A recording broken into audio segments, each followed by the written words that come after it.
Welcome to the Man Cave Podcast. This is your escape for real, unscripted conversations about sports, hobbies, life, and storytelling. No scripts, no forced takes, just Man Cave talk. Now, here's your host, Dan Kasper.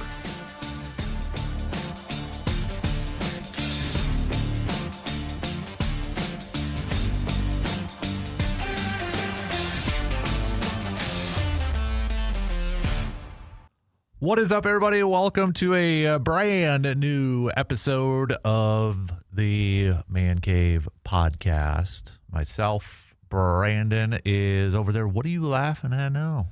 Oh, not much. Okay, just randomly? Just, yeah. Okay, that's fine. So, like a baby sometimes. Something just pops in my head and I start smiling for no reason. what do babies think? Everybody thinks they know, like they'll do these scientific. They don't know what the heck they're thinking. Yeah, they're probably just judging us, thinking, stop making that face. They don't know how to. Do babies talk to themselves in their head like we do, or because they can't talk? Have an internal monologue? But they don't know how to talk yet. Yeah, so how can they talk to themselves? Goo goo gaga. But I'm serious. Yeah. You know, when does that part develop? Nobody talks about that. When do you start talking to yourself in your head? I was probably at a very early age, I'll be honest. I don't know. When was the first time that you remember talking to yourself in the head? I don't remember. I don't either. So, all right, just random tangents. Boy, we are coming out strong. Happy Valentine's Day to all those who celebrate. Yeah. So, or did you in school, really quick, for Valentine's Day? We did this in high school. I don't know if this would fly anymore. Compatibility tests. I don't know if we ever did. We did, and you had to pay like $1 or $3 to get your results. But then so we all took like a test, and then if you wanted to see who your perfect match was, they gave you a list of 10 of the opposite gender of who your perfect match was. Really? Yeah. I don't know if you can get away with that anymore, but it was like, back in our day. Well, there was like 44 people in my graduating class, so that this was the whole school. Oh. It wasn't just your grade. So it was like ninth through senior, freshman through senior. Now I can see a little bit more. I don't know if this is necessarily. Yeah, but it was like, okay. I'm pretty sure. Maybe it was only grade, but we also had, maybe it wasn't, because we had 250, I think, in our class. So. Yeah, Bedford's bigger than Thorpe. Yeah, so I thought maybe it was but maybe it was grade now that I'm thinking of it. But I think about that once in a while. I'm like, I've never heard of that. Oh, yeah. It was probably a big moneymaker. I'm sure, because everyone wanted to know.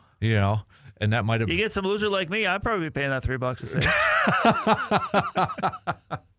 Yeah, I did pay a couple times just to see it. Nothing ever transpired. And then you got people like, oh, that's disgusting. It's just a test, like anything. Test. So, but no, I don't think they still do that. I don't think you could probably get away with it. It wasn't that long. That's also a lot of work. It was like 10 questions or 20 questions, and then.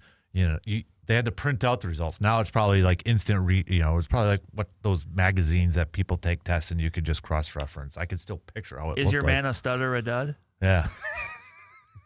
It's like Hey, Cosmo? Did you like Home Alone, not Home Improvement one when Tim creates one? No. Oh, yeah. Like there's an episode like his wife Jill did one of those. Mm-hmm. So him and the guys created one. Yeah. It was nice. Yeah, it was really good. Don't ever do that again. You can't do it. I can't. One of the more underrated TV sitcoms of all time. Oh, yeah. Home Improvement, very solid. Yeah. Yep. Okay, so on this episode, speaking of Valentine's Day, sports-wise, we're going to talk about heartbreaks and maybe a little bit of sports love. It's funny because I brought this up before, but literally like the minute before we're going on air for this, it just dawned on me that's why we're doing this. Tells you how much you care about that day, right? Story of my life. What we did talk about this at one point. We were going to do I think we ranked our biggest ones. That's not where I was going. It was not where I was going. But I was going to say we had talked about at one point doing which holiday is the best with candy. Yes, that's right. Because this is another one of those. It's another candy holiday. Because you have Halloween, you have Valentine's Day, you have Easter, you have Christmas. Do we need what would be or do we just got to do the 4? I don't know of another one. It's not St. Patrick's Day because that's adult candy. Yeah. Well, you got gold coins, I guess, for the kids, but still. I mean,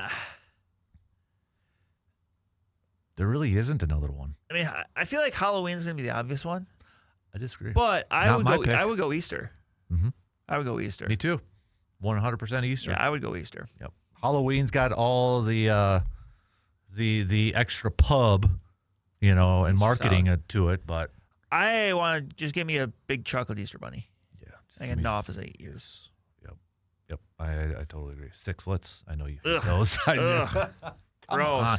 What's wrong with them? I don't know. I don't like them. They're literally just chocolate balls with a thinner candy shell I that don't know melt why better. I don't like them, but I visualize them and I don't like them. I love those. In the packaging, you just open it and you just like go from one. It's like If you're gonna be toothpaste. circular candy that's chocolate with an outside, just be an M&M. These are softer. Oh, Chocolate is soft. It's not as hard. I like M&Ms better when they come out of the freezer though too. So I just completely went against my argument for sixlets. you But did, but I don't know. I feel like as I've gotten older, I finally grew to respect the tech of putting your candy in the freezer. Mhm. I don't know why when I did when I was younger. I know. But or in the or the for fridge. me, the best is a Reese's Fast Break. See, I can't have that. Yeah, but Hershey's candy bar in the fridge for a little bit. just enough to where it's Mhm. you can pull it apart, just got that pop to it. Yep. Yes. Oh yeah. Yep. Totally agree. Even like the ones with caramel inside too, just so it's a little less Yes. messy. Yes. Yes. But no, back to topics at hand. We'll get on topic eventually. Eventually. So sports are also filled with heartbreak along with love. We all love sports, but with that has to come heartbreak. There's your motivational quote for the day. With love comes heartbreak. So sports world is it fair to say that as a sports fan, you have probably suffered more heartbreak than enthusiasm and joy? Not you in general, not just you specifically, but in general. Yes. I was going to say me, yes. What's that supposed to mean? But, because really, you think about it, we just got done with the Super Bowl. Only one fan base is happy. Right. So odds are, you, as a sports fan, you have probably suffered more heartbreak than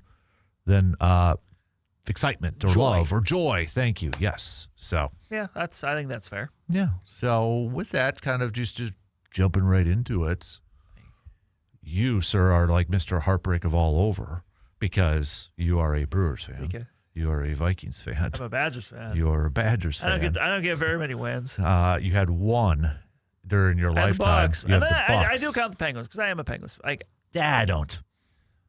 You're not a diehard. I haven't seen you wear any Penguins gear. I have Penguin stuff You don't wear it when I see you. because you only see me here. Well, you always wear either a Vikings or a Brewers or Badgers or Bucks. Yeah. And I still have Penguin stuff. I question that. By the way, I saw a penguin died at the Racine Zoo, and I thought of you. What'd you do? I just saw it in the news, and I thought I of know you. Racine had a zoo. I didn't either. I thought that was too close to Milwaukee. Hey, Marshfield has a zoo. Okay, no offense to Marshfield, but they got a zoo. Chippewa Falls has a zoo. Yeah, Irvine Park. Yeah, Irvin. It is pronounced Irvin. Oh yes. Don't make me get Murph in here and Is this the same educate people you. that pronounce it Chippewa Falls? No, instead of Chippewa? this is. I'll show you off the air. Okay. This. It is a thing. Yes, you need to know Just saying, this. as someone that lives in the community, this is Oh, not what I know. hear. Okay. All right. So we'll educate you. Is that a after silent this. E? Yes. Yes. I'm not giving you a hard time. I believe you. Okay. All right. But look it up because I remember somebody came there was a big deal about it a few years ago, and yeah, that's actually how it's supposed to be pronounced. I'm not kidding. There are a lot of people that are doing it wrong then. Oh, I know. I don't like pronouncing it that way. Yeah. See? Irvin. That's just AI overview. But it's still okay. This is from WQOW. Friday, the great-grandson of William Irvin, the man who founded and donated the land to the city of Chippewa Falls, was here to set the record straight. Douglas Irvin Richards said people have been saying the name wrong for years. It's kind of funny because I've been hearing it that way for a long time. I try to correct people when I can politely do it. It's not something you just want to go up to and shake them and say, but you got to do what you got to do. I think it's time the public knows it's Irvin. ER-VIN. You're welcome. So you don't get in trouble. Maybe you run into him in Chippewa since you live over there. I don't know. I think I might rather get him mad than everybody else in Chippewa Falls. All right. Can we get back on topic now? With all due respect. Yeah. Can we get back on topic now? Eventually. So, okay. Heartbreaks. Let's get sad now. What would you say is the biggest heartbreak you've suffered as a sports fan?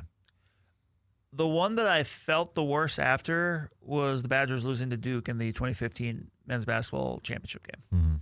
Like, I think part of that too was you knew that was it.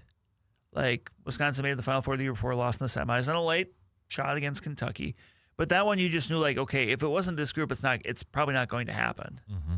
And the manner in which it did, where they were up, was it 10 in the second half, I think it was. The manner in which it felt like, from a Badger fan's perspective, the game was officiated very differently between the halves. Mm-hmm. Like, and it was Duke. I mean, let's be honest. If that had happened against Iowa State, it wouldn't have hurt as bad. But it was Duke. Mm-hmm. Yeah. Like, it was just all of those factors. You've talked about this before. That Badgers team was so much fun to root for, so easy to cheer for, with all the different personalities and players on that team. Mm-hmm. And it just felt like, oh my gosh, if it didn't happen now, it's never going to happen. Mm-hmm. Yeah, it is still to this day the last and probably the most. Like, I used to get down on, like, if Green Bay lost or something like that, and now I just, okay, they lose, yeah, it sucks, but then I move on pretty quick. Yep. But that one still, when I woke up the next morning and was still just like, because you had the show to do, right? Yeah, I didn't want to talk. Like, I didn't want to. I didn't want to be there. I didn't want to talk about it. And this is one that would be a good conversation to have with Justice, because he was down with Chance Dickman. They were down in Indianapolis. And he's told the story about, like, talking to these players after this, and look, as bad as we felt about it, they felt 100 times worse. Yeah. And you could tell, they've been very emotional on everything, and you understand why. But and you're trying to talk with people about this, And I think it's just me, but the fact that it was so close and they had the lead too. Yes. It'd probably be different. Yeah. Let's say you're dominated from the get-go, and then you it's like a slow death almost a little bit. Yeah. Sort of thing. You where this kind was, of go through the stages of grief pretty quick. Mm-hmm. Yeah. But yeah, I remember that and watching it with some friends and just being like, remember that day vividly. Went down to Brewers opening day. And actually the only time in my life first of only 2 times in my life I've ever been okay leaving a Brewer game early. And that was because we wanted to hustle back to get back in time to watch the Badger game. Yeah. So we did. So, that would definitely be the most heartbreak. Yeah, that's up there for me too. And even say for both of us, even though like Badgers basketball is not, I wouldn't say our number one as far as our favorite team. Yeah, that one still hit the hardest.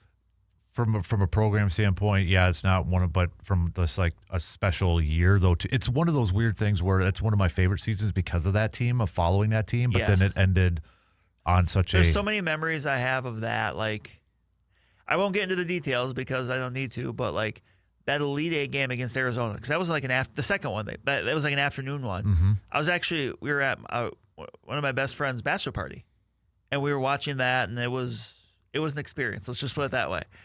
Nice. So like that's something that's always fun to remember. And then like watching obviously the game where they beat Kentucky, the undefeated Kentucky, and it's just like this, like, holy cow, they actually did it. Like, there's, it's just, it was, and at that point, there's always that point where something happens and you're like, is this going to happen? Like, is this the team of destiny? Like, and I feel like part of it for me too, what hurts the most. Easy Rascal Flats. The year before, with the way Kentucky beat them, because I really believe Wisconsin goes to play UConn, Wisconsin wins that championship game. Because that was the year it was an 8-7 seed too. Mm-hmm. And UConn ended up winning that one. And the fact that they probably would have won that game too is probably what hurts a little bit more too. What would you say is your biggest Brewers heartbreak? You reference 11 a lot. I do. I think 11 more so than 18, because in 18, when they lost, even though that was a Game 7 versus a Game 6 in 2011, like in 18, I just had the feeling like, okay, like they're not going anywhere. Mm-hmm. Like, and they haven't. They've been very competitive ever since. 2011, I think this is also kind of a product of what happens when you put all your eggs in the basket. You know, they traded for Zach Greinke. They traded for Sean Markham. Prince Fielder was leaving as a free agent at the end of it. They knew that. Like, there were all of these things where you just knew, like, it's now or never. And on the one hand, that provides more drama, more excitement. You know, you obviously were there for Game 5 of the NLDS when they beat the Diamondbacks. But that one was one where, I don't know, it just, like, in my lifetime, they had never been at that level. They had never been to that round. Yep. So and you know, they win the first 2 games of that series. Or no, they won the first one with Greinke. The first one, sorry, they won the first one. My bad. But they won the first one. I remember I was watching with some friends and sitting on my friend's porch after they'd won, and he's older, so he was actually alive for 82. So we're talking, I'm like, we just kind of look at each other like, the Brewers are 3 games from the World Series. Like, I don't know how to react. But that was one where, it was Game 6. They lose. The way they lose to the Cardinals, of all teams, like, that one was one where I'm just like, you know, you're just bummed. You're just like, what do I do with this? Because at that time, you don't know, like, is it ever going to happen again? Because it took how long for them to have a winning record? It took how long for them to make the playoffs? It took how long for them to win a series? Like, that one definitely had more finality. Like, you know, like, I was there for the Devin Williams blown save, and like, but that, you know, that's an opening round one. It's like, well, you know, like that I was bummed. Like, that was a long 4-hour car ride home, and then I feel like that one might have been really hard, but maybe a shorter recovery time, if that makes sense. The thing that makes it hard in retrospect is knowing it was Euchre's last game. Yeah. That was, and then, drove home and then was in here that next morning. Like, that one, I won't say the words on air, but there was just so many times I was driving home because I drove myself because I met some friends down there, and I'm just driving and I'm on 20 or on 94 somewhere, like, and I'm just like, and I would just say a couple swear words out loud, like, beep, beep, beep. Yeah. But that I would say 11 for me too, because maybe part of it was, and this goes to the Packers side. Packers were defending champs. They were undefeated. The Badger football team with Russell Wilson. That fall was so fun. Yeah. You know, the Packers were coming out the Super Bowl, and that team was kicking all kinds of butt. Yeah. The Badger, like that Badgers team, that was the Russell Wilson year. Yep. So there was just a lot. There's a lot of juice to be happy with. Between those 3 teams, there's a lot of juice. Like, what was that? Because I think it was the opening weekend for the playoffs for the Brewers. Game 1 and 2 of the NLDS was on Saturday, Sunday. Like, that night, the Badgers hosted Nebraska in their first Big Ten game. And then I forget what the Packers played the next day. But, like, that weekend is like an all-timer Wisconsin sports weekend when you factor those in. Yeah. Yep. Because I remember the Game 6, too, because I had a chance to go, but I didn't because I was going to the Packers-Rams game that Sunday, and it was that night. It was Sunday night. Yeah, it was Sunday night. It was Game 6.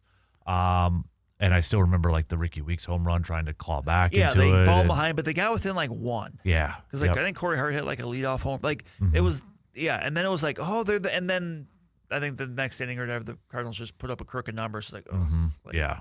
So, but 11 for me because I think that was part of it. But, you know, I still remember finding out about Zach Greinke trade. I'm like, okay, they're all going in, you know, and we're the same age. So, 08 was awesome, but we were just happy to be great. there. Like, at that, like, I remember watching, you know, when they clinched the wild card, like, and, you know, my roommates were all big Brewers fans too, but it was like, that was the win. Like, whatever happened in the playoffs didn't matter.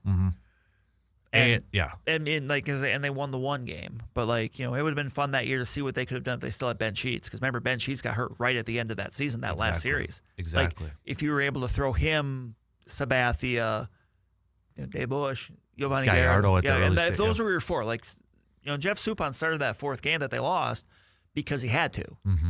Like, that one, at that point, it was gravy. It was just like, oh, my gosh, the Brewers are in the playoffs. I don't know what to do with my hands. I'm going to drink a beer because I'm a college kid. Well, and then even like 11, I remember in the parking lot after that Diamondbacks one, we found out the Cardinals had beaten the Phillies, and we were like, home field. And then after we won the first game, I remember going out. I was living in Rapids, the bar, and one of the guys that worked there that we had come to know, and he was a big Brewers fan. He's like, are we about to go to the World Series? Like, should we? And we started looking at tickets. And that, because I remember vividly too. Is at a friend's cabin. We were listening to the game on the radio and just, you know, drinking, and it was a fun old time. In 18, I get it was a lot of fun. Ew. But part of it, I think, for me was whoever wins this series is not beating the Red Sox in the That World would have been Series. a tough go of it. That would have been a tough go of it. Still, you would have liked that opportunity, but like, Yeah. And then like. Because, I mean, that was fun to see Woodruff hit the home run off Kershaw. Yeah, that game one was a fun time. Like that was one where I was actually in Ann Arbor because I went over there with some friends for the Badger Michigan game the next day, and we got there like we left Eau Claire super early and other people agreed, but I'm like, because I want to get there and get settled in time for the game. Mm-hmm. Like I'm not missing this. Yeah. So we got there, and then that game was a crazy game. I mean, that was even though the Brewers lost, that was a really fun series. Yeah. But like, yeah, it goes the full distance. Like in Game 7, Yelich hits the home run, in the first inning, so it's like, okay, they're up, and then it just gets away. The Chris Taylor catch, like I think it was the Yasiel Puig home run that those were kind of the two backbreakers, and Yep. But yeah, like coming off that, even though I was disappointed, and even though that's the closest the Brewers have been to the World Series in my life, I didn't feel like this is the end of an era. Like I felt like, okay, this team could be back, and then that 2019 team, if not for the injuries, I would argue was one of the more underrated teams of the because remember that was when they still had the 2-team wild card. There's just the 5 that made it. Like that team with Yasmani Grandal and you had Moustakas for the full year, like that was a legitimately really good team. But by the end of the year, obviously Yelich was hurt, Kane was banged up, Braun was banged up. Like that team just wasn't firing on all cylinders. Right. How about really quick now? Did you have is there a Vikings one that kind of stands out to you the most? Is there a Vikings one? Got to pick one though. So here's how I will explain it. I was a little too young in 98. Like I remember it, but I didn't understand the gravity of it. So like I just remember watching like, oh, they lost, but they'll be back again. And like I had a teacher in middle school that was a Vikings fan too, so I remember talking to her about it and stuff. But like 01 when they lost to the Giants 41 donut, like that didn't even register. Like that's one where they just got their butt kicked. Like, I mean, I guess it would be 09. I guess it would be the one with the Saints. Like, although I that one seems to bother you the most every time I've talked to you. It's just because of Sean Payton. But I feel like the most upset I've ever been after a game, honestly, was in 03 when they lost the Nathan Poole game. Like and maybe it's because I was a little bit younger and you were probably a little more emotional then. But I was pissed. Yeah. But 09, that was one where I went back. I was still in college in Oshkosh. I was starting my last semester there, so I actually drove back to watch that game with my dad because my dad's the reason I'm a Vikings fan. He's a Vikings fan, so I went back to watch that with him. Obviously, the game the way it goes, and I just remember when the game was done, I remember watching all the post game stuff, all the celebrate, just watching, just being like, I don't know, just trying to take it in, whatever. Like the Blair Walsh miss in 2015, I wasn't even so much I was mad. I remember watching. I was watching with a friend, and he's just, they're getting ready to set up for the field goals. So what do you think? I go, and I swear to you, I said this. I go, honestly, I think he's too close. I'd have more faith in Blair Walsh if he was kicking from 45 versus 28. Misses the kick. I go to the fridge. I pull out a bottle of Blackberry brandy. I just take a gigantic pull. So go back, sit back down. I'm not yelling. I'm not screaming. I just go sit down. I get a text from my sister, and my sister she's not a Packer fan, she's not a Viking fan, she's a Colts fan. But she was cheering for the Vikings in that scenario. She goes, well, she's like, that really sucks. I'm like, yeah. And I just send her a message back. I go, it does. I go, but when you're a Vikings fan, you just get used to this kind of thing. Mm-hmm. And I'm just kind of and I don't ultimately. I mean, I don't. That Vikings team. It was a fun team. It was a flawed team. I mean, it's Teddy Bridgewater. Adrian Peterson kind of on his last legs. Could they have, I think if they would have won, they would have went on the road to play Arizona. And they almost beat Arizona during the regular season. So it's maybe, but I don't know if they're getting by Carolina. Right. So it's but it still is a bummer. It's just every time, especially in that fashion. Right. Even though that couple years Minnesota played outdoors at the Gopher Stadium, but I really enjoyed, I enjoyed those teams, and I just like that. I mean, I understand why they don't, but I would like them to. Mm-hmm. I think for me, for Packers wise, it's pretty. There's pretty some clear ones. Super Bowl 32, you're younger, you lose a Super Bowl. I mean, that's on there. Being at the NFC Championship game 07-08, that one. Because the reason I bought those tickets, I was for sure thinking we're going to the Super Bowl. Right, and hey, we don't know about Favre. Yep, and I'm like, and I remember telling myself, I'm going to see them do the NFC Championship trophy on the field. I want to be there. And that was one of the first times, like, I did not watch ESPN for 2 weeks. I didn't watch anything after the game because I didn't want to see it. I didn't want to get reminded of it. I kept saying I wasn't going to watch Super Bowl. I did. Yeah. But, it was one of those things. So that one is definitely up there. It's easily the quietest I've ever been at Lambeau after a game walking out of the stadium. You throw – I wasn't, like, down about Fail Mary. I was just mad. That one wasn't really a heartbreak, the Fail Mary. Oh, but that was a regular season game. That was just like – that was just, yeah. But with that is the NFC Championship game. The Seahawks one. The Seahawks, the onside kick. And I would even say, I know it's a little bit more of a recency thing here too, but losing those 2 Bears games this year were pretty in the manner they were. Yeah. In the manner they were, where they were, it was kind of goofy. Obviously, it's the 2 big comebacks. Mm-hmm. Like, yeah. And just the fact that the rivalry has kind of gotten back. And that's what I would say for a long time about the Bears. It's like, well, who's the Packers' biggest rival? I'm like, and obviously I'm biased as a Vikings fan, but I would say, like, but at least the Vikings-Packer one was competitive. Mm-hmm. Like, those teams would trade wins, they would do whatever. The Packers just kicked the Bears' ass every year for so long, and obviously that's not so much the case anymore. So I'm trying to think of the last time that rivalry really had some legitimate juice to it. Right. Yeah. And then I would just throw, it's not necessarily a game, but I will say it did break my heart to see Favre wearing a Vikings jersey. Understandable. That was probably, like, non-game wise, that one was probably like, oh, that one hurts. Yeah. That one really hurts. To kind of wrap it up, anything that's, favorites, joys? No. Yeah. I was going to joke, not really. 08, I will say for Brewers was. Yeah, that was. Like, I can't, like, if I was trying to rank, like, the Diamondbacks one was up there. Like, I don't even know how much I can put the Cubs one in there, because that was honestly, this year, that just felt like more relief. Because they were up 2-0, like, oh my gosh, what would have happened if the Brewers would have blown a 2-0 lead to the Cubs? Like, could you, with Craig Counsell's, like, all of these things. Like, when they won that, it was almost more so relief. Mm-hmm. I mean, the Bucks one was fun. I mean, being able to go to one of those NBA final games, going to Game 3 when they started the comeback, that was cool. Mm-hmm. Like the Penguins ones, I like I said, I enjoyed. Like I'm more of a Penguins fan than I think you give me credit for. It's just that I don't but I'm trying to think of anything else. I enjoyed the 2012 Badgers Big Ten football championship when they were 7-5 and shouldn't have been there. Oh, the Nebraska one, and Melvin Gordon. That's one of my favorite Badger games ever, because they shouldn't have been there, and then they just ran for like 600 yards. Yeah. Like, that was the ultimate. We shouldn't be here, but we're here, so we're going to. Brett Bielema's final game. Yeah, we're just going to go ahead and kick your ass. Like, and the way they did it, were like they barely threw. It was like, for them being exotic, was we're going to run jet sweeps, but it was with Melvin Gordon, so he was just, you couldn't. Yep. With him and James White and Monty Ball. Yep. Yeah. Robert Derrick, like. Yeah. Those were Kirk Phillips is the quarterback. Double knee brace, like late career Stone Cold Steve Austin with the 2 knee braces on.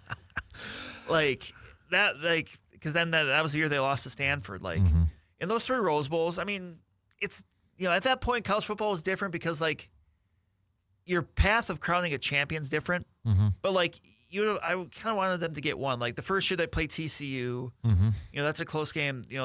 I'm sure the Russell Wilson one sticks with them because there's, so many people that would probably say, oh, that was the best Badgers team maybe ever. Yeah. When you factor in Russell Wilson and J.J. Watt. J.J. Watt was the year. That was before. I think it was the year before. Was it? Did he get drafted in 2011? Yes, you're right. So he was not on that team, but that team was still loaded. Yep. But I mean, Badgers, Heartbreak. I'm trying to think of. I mean, I guess the one I would say would be the Big Ten title game in 2017 when they were 12-0. Another Heartbreak we're going now? Yeah. Okay. But I mean, that was one we didn't mention. Yeah. Because have they won that, they would have won the Big Ten. And obviously, they would have been the college football playoffs in the 4-team era. Yep. They would have played in the Sugar Bowl, I think, against Clemson. And I was 100% going to that game because I have a friend that lived 6 blocks from the Superdome at that time. So we had talked about it beforehand. He goes, if the Badgers play in this game, he goes, you guys are coming down or we're going to this game. It's like, I don't care what it costs. We're going to this game. Like, but unfortunately, that did not happen. Yeah. So. Yeah. 08 Brewers, just because that whole season, and I remember watching the final game and all that sort of stuff. So I would throw that as a big one for my favorites. Did you mention 163? Game 163? Yeah, no, I didn't. But I mean, I was there. Yeah, that's why I was like, yeah. I just thought of that. And that was fun. And like, that one it just came together so quick because obviously we didn't know until after the games were done. And, I'm talking with a couple of my friends, like, do we want to go do this? And it's like, well, I can work around my schedule for work. And a friend of mine worked nights. He's like, well, I don't have to work until Monday night. So we could. So it was a planes, trains, and automobiles. We left Eau Claire like 4 a.m. Mm-hmm. And we got down there. We parked at the airport. We took the train. And like, we hopped around, and it was fun. And I had fun sitting in the bleachers. Like, at Wrigley, and I'm always a big believer that in most cases you're treated the way you treated people. And like we were Brewers fans in the Wrigley Field bleacher, but we weren't being jerks to people. We were talking and all that good stuff, and they were nice back. And afterwards, that was the case. And yep. So, but no, that was fun. Like, it was fun. We were literally walking the back way, from center field into Wrigley when the game started. Like, we were literally walking up steps when the first pitch was thrown.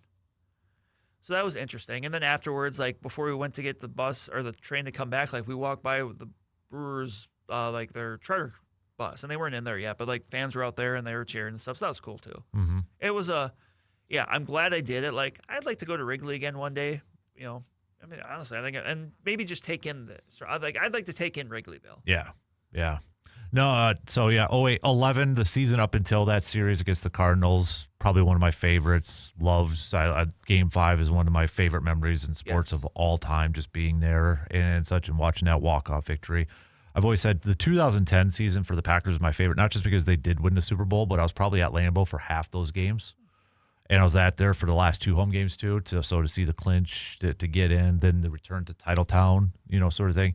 It was my first year out of college, so, you're kind of, or second year out of college, so it was like on our own, sort of thing, having adult parties and, beverages and stuff. So everything from, we went to family night, I ended up meeting some Packers, a preseason game, so I got to see Peyton Manning play for a half, and, I was at, and that was the year, too, that Favre's last game at Lambeau was a Viking. Yeah, the Sunday night game. Yep. So I was at that one. Won, yeah. Yep. I was at that one, and just, it was such a fun year. That's easily my favorite Packers one of all time. And, yes, it ended in heartbreak in those two, but the 14 and 15 Badger basketball teams were so much fun to follow. And then, of course, the Bucks. That might be a fun topic of, like, your favorite sports team years. Yeah. Like, and obviously for me, I don't have very many that are going to be, ending with the championship, but like, it doesn't always necessarily have to be this team did super, super well. Right. So I think we covered it all. Heartbreaks, more heartbreaks probably. But isn't that life? Exactly. Isn't that life? So for some of us. Oh, we hope you enjoyed the conversation. Hey, please email us if you have any topic ideas, questions, good stories, comments, mancavepodmail@gmail.com. Give us a 5-star rating on Spotify and Apple. Also available on YouTube. Just look up Man Cave TV. You can check out the video stream edition of that. But for Brandon, I'm Dan. Again, big thanks for tuning in, and we'll catch you on the next episode of the Man Cave Podcast.